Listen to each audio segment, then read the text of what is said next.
Hello.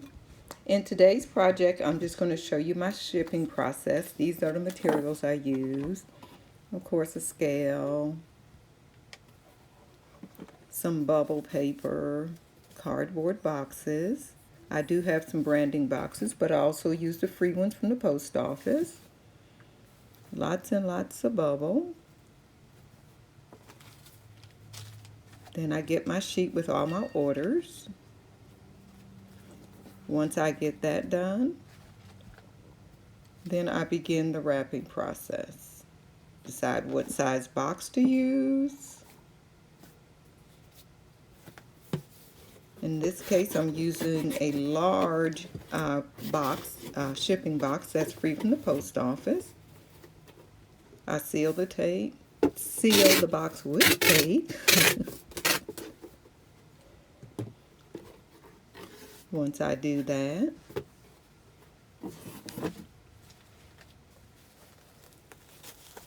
tear off my bubble paper. I use lots and lots of bubble. Lots and lots. And I've been very fortunate not to have many items break in shipping, but of course there's always the exception to the rule.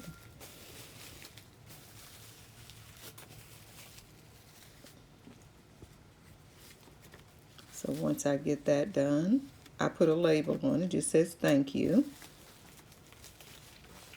Sometimes I have little cute stickers and stuff, but in this case I just had the thank you labels. Then I move on to my next item.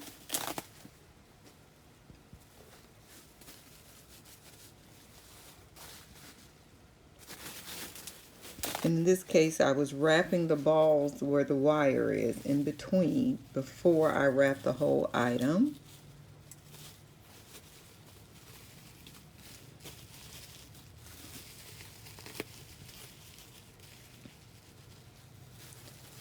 And now I wrap the whole item.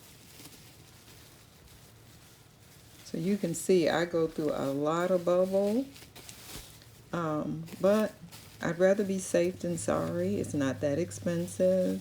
Well, it is expensive, but you know, you got to do what you got to do to keep your products together. And you don't want somebody to get something that's broken.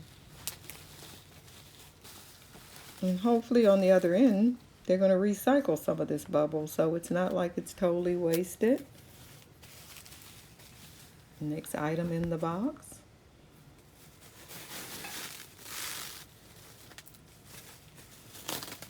Sometimes it's hard to find a real perforated edge.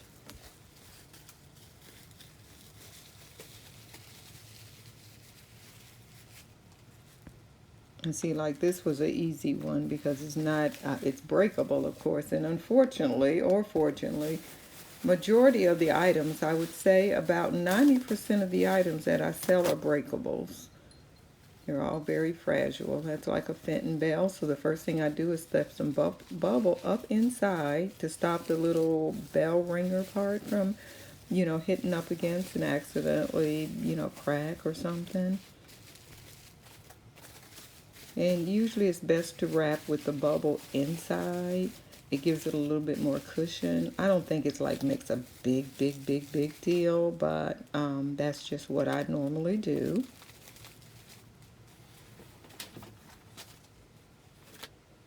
So that box there, that's what this customer's ordered. I think this is the end of this order. So now I close the box. And if the box is not totally full, I do add some of those air pocket pillow things. So now I weigh it. I write the customer's name and the weight on the box. This is for me to get an idea on what to charge the customer for shipping. This box was 4 pounds and something, it looks like.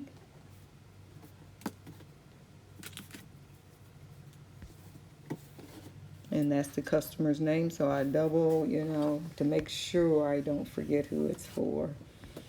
Go to the next one.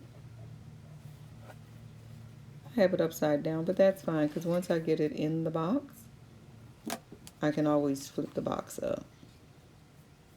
So I'm using my highlighter to cross off as I get each order filled. Then I, kind of highlight it and put that on there. And that way I have, I know that I've gotten everything that's on my paper done. I think this here is just a single item in this one. So I wrap, again, even though I've already wrapped it as you've seen, I wrap it some more. And all of these items that you see on this particular video, they were shipped a while ago and all the customers received their order in good condition.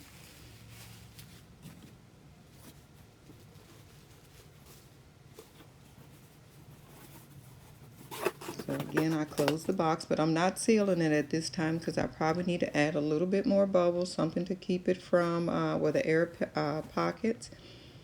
So I do go in and write the name on it again, write the weight.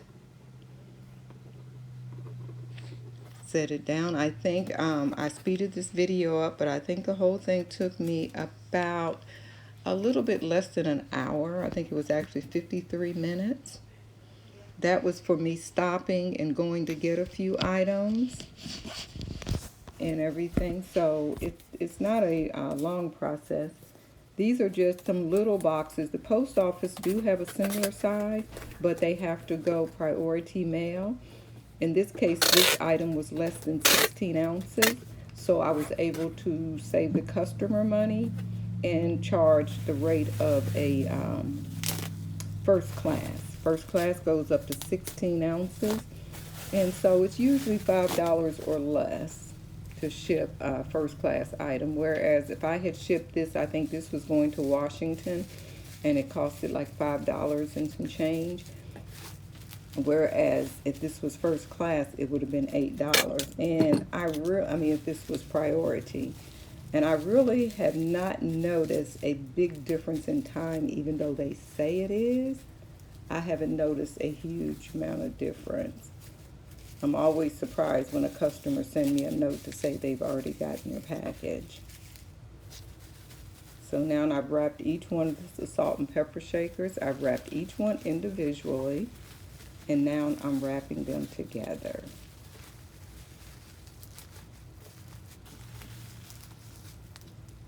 Put the tape around them together. Put the thank you note on them. Put it in the box. Weigh the box again. It's just a repetition of the same thing over and over. If I knew how, I probably would just have set the rest of this to music on fast forward, but I tried it, didn't work too good. So I figure I'd try this time, this way, and see. So 3 down, and we're moving on to the next one. Putting the box together.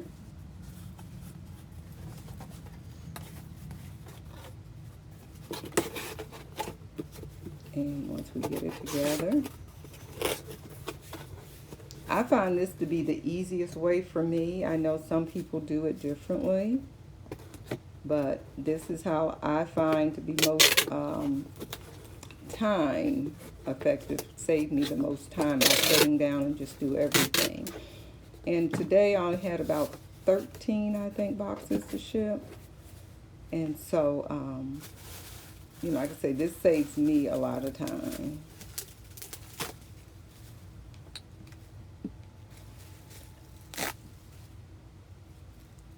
And I just wrap everything, like I say, really, really good.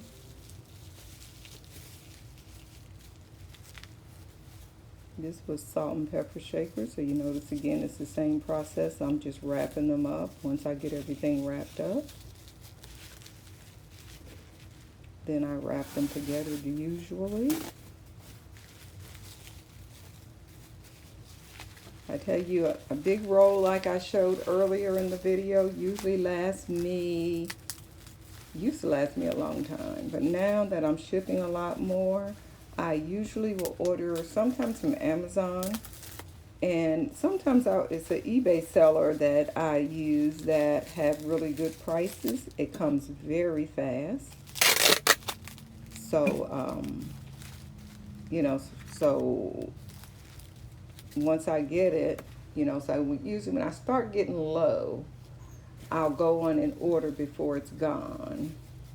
Because whenever I let myself run out, that's when I'll have a big order come in.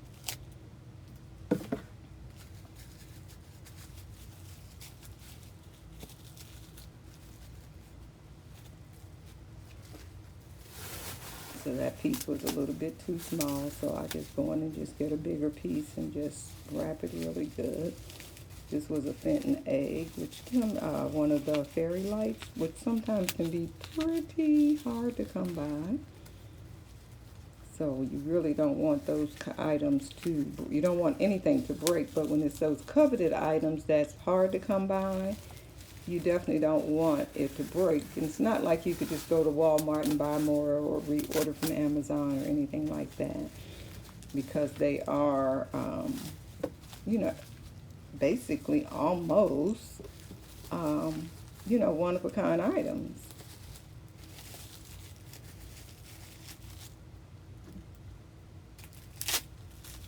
And sometimes I was out of it when I did this particular one, but a lot of times it's a plastic wrap that you can wrap around. It's on like a roll, and it has a little handle, and you can just wrap it around there instead of the tape.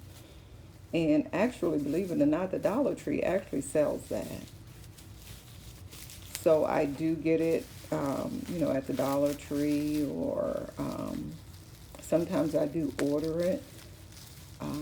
Not everything at the Dollar Tree is always cheaper, but that is one item I find to be less expensive purchasing it at the Dollar Tree versus ordering it. Okay, another box. Down. I'm looking at my list, making sure I'm putting the right name on it and everything. And putting another sticky on it. Box number 4. Crossing that off my list. One less thing to do. So I'm going to, should I try putting music on it or not? Nah, I think I better leave it alone. Now this was just a very small item, so fit perfect in, no, it didn't fit in that box. Okay, nope, neither one of those items fit in that small box. So I do save all of my boxes, and also I do a lot of Franken boxes where I make my own box. But when I use a box like this one here that I've made, what I do is I do wrap it nice, the box, so you don't see what kind of box. Now see this here, I'm stuffing it between the arms or whatever, and that helps cut down on it breaking. And then also I probably is going to wrap each one of the wings up. Very carefully wrap the wings. So that's why I'm tearing these little pieces. So see, I'm stuffing it right under that wing. Round to the other wing. Then once I get that part done, then I'll wrap the whole item. And I try to find the closest fit for the boxes that I can, so it can eliminate some of the packing materials.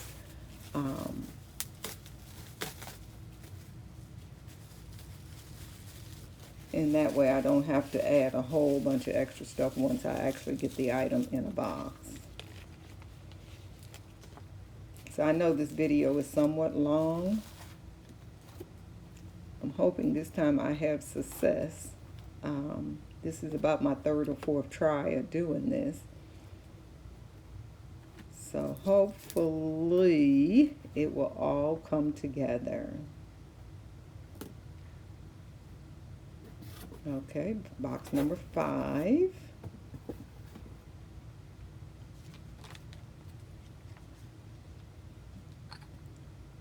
Now that's just another little item.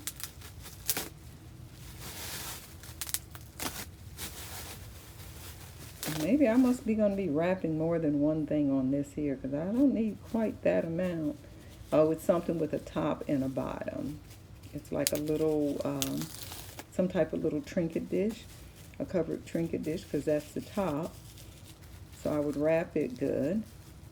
Then I would turn it inside out so the little handle, the little knob on the top cannot get broken. And then I turn that down inward and then I would wrap the whole thing. So hopefully, like I say, this video is long, but hopefully it will help someone eliminate a little bit of that shipping dilemma of how to wrap and pack. So I had to move that up to the next size box. So it's probably, so I'll have to add more pillows and so forth to that. I imagine that this probably was able to go first class. Well, I did not use the post office little box. That box is 6 by 6 I'm using in the post office size that you can get free. You just go to USPS.com, go to shipping materials, and you'll see all the size shipping stuff that you can get free from the post office, and they ship it right to your house. It's not materials that they have necessarily at the post office if you go to pick it up. Like padded envelopes, they're flat rate. Then they have the flat rate small, medium, large boxes, but they also have regular shipping boxes. They have a shoebox size that I think is like 7 5/8 by 14. They have a box that's 8 by 12 by 12 that I use a lot of, and it's not flat rate, so it's a lot cheaper because a flat rate large box may cost you $17, $18 to mail, no matter where it's going. But a large shipping box from the Postal Service will say from North Carolina to Florida may only cost me $9. And I know there's other shipping services out there such as Pirate Ship and Ship It and a lot of other ones. But to me, I just go the simplified method of using the USPS shipping directly from PayPal. And I know all those things can be integrated together. I haven't gotten there yet.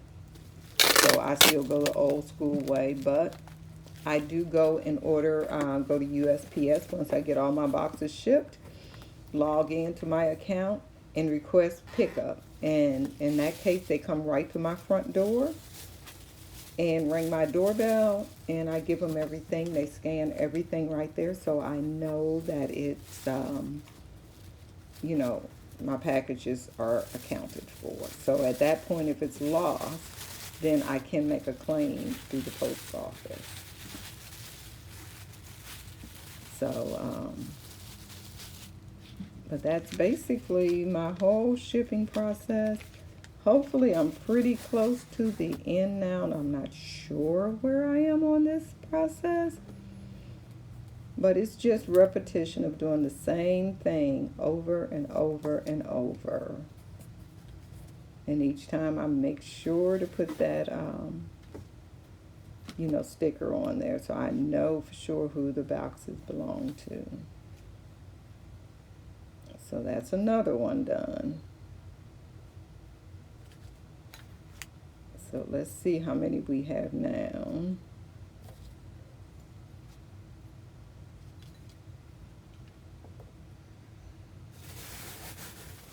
What I'll probably do is see if I can stop it at this point, take out some of the repetition of the frames until I get almost to the end. So if you don't see some of the frames look kind of missing, I'm still practicing, still working. So I'm going to stop it right here, I think. I thought. Okay, so I guess I would have to stop recording.